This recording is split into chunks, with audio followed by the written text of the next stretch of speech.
Hi there spider fans and welcome to the Tarantula Cave. Now before you get concerned, no, Martin is not ill. I'm just here to introduce the show for him. My name is Vic from Spydey Vee, so get ready for some more Tarantula Cave action. So sit down, relax, grab your favorite beverage and enjoy the video.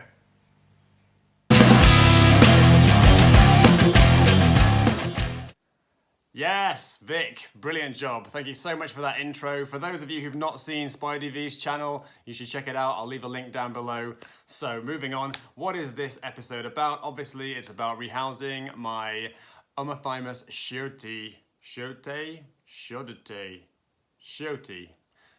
slings. The Malaysian Earthtigers that I got from the spider shop as a replacement for my Ceratogyrus darlingi order. Super psyched with those, and I want to show you guys how I've rehoused them, so here goes. Okay, so to start things off, I have these awesome Beanie Baby display cases that I used to use for my fighting fish when I used to breed those, and all I'm doing, I took 5 of them because I had 5 lying around, and put in some substrate. So this species, I've done a bit of research. As slings, they tend to be burrowing, like most of the earth tigers, hence the name. So they appreciate a deep substrate. So that's what I've tried to give them, a bit of plastic plant just to kind of give them something to web to in case they decide to web. So yeah, so all you do is just coconut fiber. I put it to a depth of about probably 1.5 inches, close to 2 inches, and then pressed it down to make sure that it's compact. I did wet the cocoa fiber before doing that, so it would hold together if they choose to burrow in it. So yeah, anyway, save you the effort of having to watch me do this 5 times. I've sped up the video for the other 4, but you get the idea. So essentially, deep substrate, press it down, put a hole in for the plant, put the plant in, and then just fasten it in place and repeat.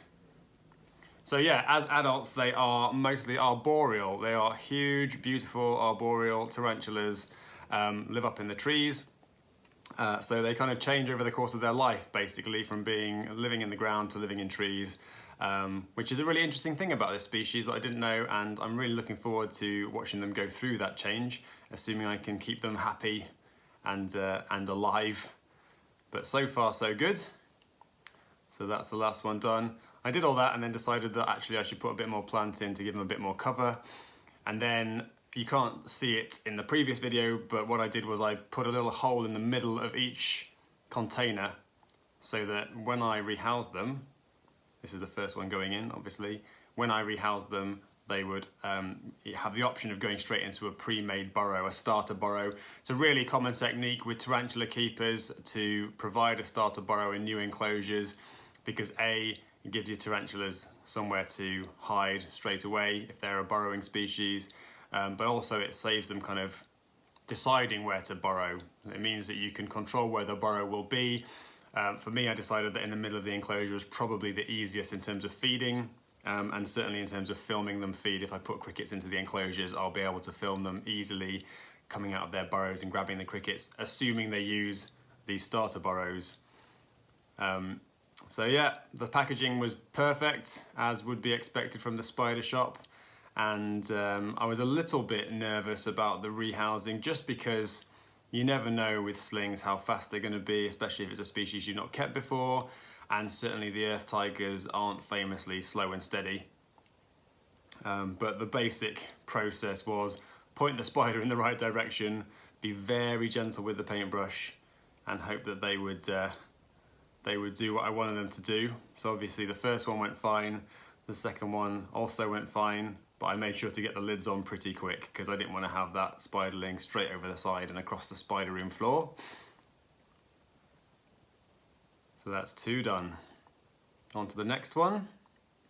What I love about tarantulas is when people haven't kept tarantulas, they don't really believe that they have different personalities. They don't really, because they think all spiders are the same. Same with any insect, all bees are the same, all ants are the same.